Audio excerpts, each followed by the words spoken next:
kehidupan yang sangat sepi. Apapun kegiatan manusia dilakukan dengan sangat sederhana. Situasi alam semesta mewarnai kehidupan yang memprihatinkan.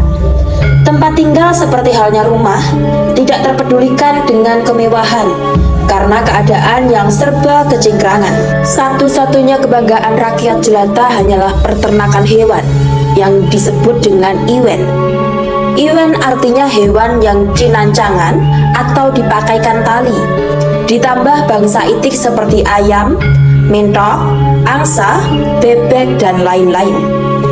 Ternak bangsa iwen disebut rojo koyo, seperti sapi, kerbau, kambing, dan lain-lain. Rojo koyo sendiri adalah usaha petani yang dibanggakan saat itu, yang dihasilkan sangat besar. Apabila sukses, kehidupannya menjadi terhormat seperti raja.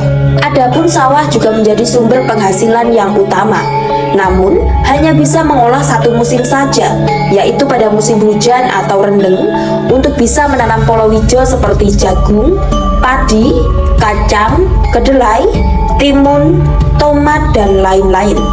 Namun nampaknya agama Hindu lebih awal untuk menyebarkan agamanya. Tentu akan mewarisi adat tradisi, seni budaya. Contohnya seperti kesenian yang bercorak sejarah Hindu seperti wayang, ketoprak, ludruk, dan lain-lain. Termasuk tradisi kebutuhan sehari-hari seperti contoh menginang.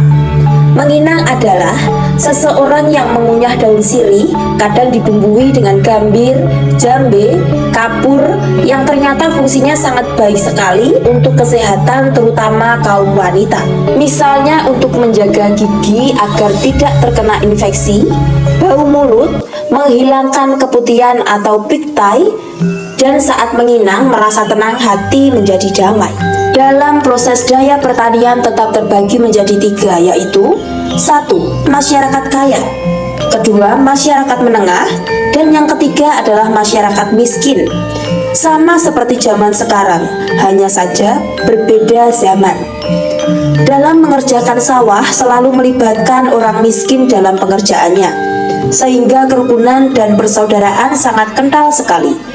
Contohnya, apabila ada salah satu tokoh yang terkemuka atau orang kaya, apabila mengadakan perayaan pernikahan, para tetangga dan sanak saudara, laki-laki dan perempuan, tua dan muda, berduyun-duyun bersatu membantu jalannya upacara perkawinan. Satu contoh, saat padi mulai menguning pada saatnya panen, akan selalu mengerjakan secara bersama. Tentu juga mendapatkan bawon dari yang punya sawah. Bawon adalah pembagian hasil orang yang bekerja memetik padi. Setiap 12 sene atau rinjing, pekerja hanya diberikan upah 1 rinjing saja.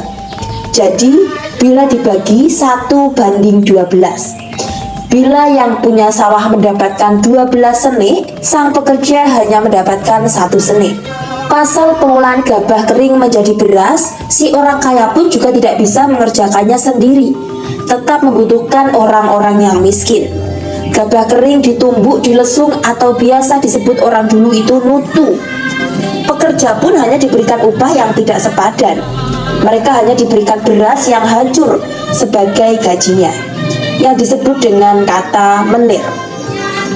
Pesta raya berlangsung dengan pernikahan, maka orang kecil, orang sedang, dan juga orang yang kaya semua pun ikut bahagia. Kadang juga ada penghibur kesenian budaya yang elegan, lugu, dan kuno. Sehingga bila dipandang kehidupan orang kuno sangat menderita, namun bagi mereka tetap merasa makmur dan bahagia. Karena zaman dahulu penduduknya sedikit, sedangkan pekerjaan banyak, dan hasil persawahan, perkebunan, serta ladang juga melimpah ruah. Olah bercocok tanam cukup seadanya. Pupuk, pengairan, pembajakan yang disebut dengan meluku dan garu yang tidak mengeluarkan uang yang banyak. Namun hasil kebun sangat luar biasa, seperti kelapa, nangka, pisang, durian, ketela, singkong, dan lain-lain. Di tahun-tahun seperti itu masih menggunakan pemerintahan kerajaan, walaupun dipengaruhi dengan tekanan bangsa Kompeni Belanda, hingga prajurit kerajaan beradopsi dengan atribut militer Belanda. Semenjak kerajaan Majapahit yang berhasil menciptakan persatuan sebagai bahasa, suku, ras, dan pulau yang kita sebut dengan Pulau Bersatu Nusantara atau Pulau Seribu. Kita tahu bahwa persatuan pulau-pulau di Nusantara ini dipandegani dengan Patih Gajah Mada yang ingin mempersatukan dan memperluas wilayah Majapahit. Sehingga ternyata apa yang kita rasakan saat ini itu berkaitan dengan lelabuhan nenek moyang kita. Kita akan mengambil sebuah contoh kehidupan yang sangat unik hingga sekarang. Contohnya Pulau Dewata atau Pulau Bali.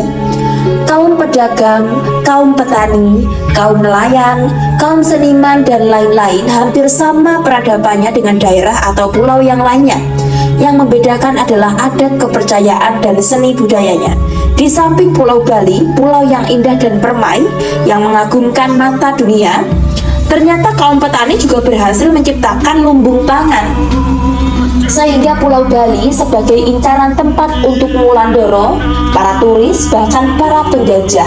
Juga adanya budaya yang sangat menarik ditambah dengan berdirinya tempat ibadah, termasuk adat istiadat dan kepercayaannya. Bali sebagai simbol wilayah yang indah, yang lebih nyeleneh, sebagai pok sumbernya orang mencari hiburan. Terbukti dengan adanya tari Bali yang banyak jumlahnya, motif-motif dan khasnya, seperti tari leak, tari barong, dan tari ritual yang dipergunakan untuk persembahan. Tari Bali bisa merembet ke pulau yang lainnya yang hampir mirip seperti di Banyuwangi dengan adanya tari Janger.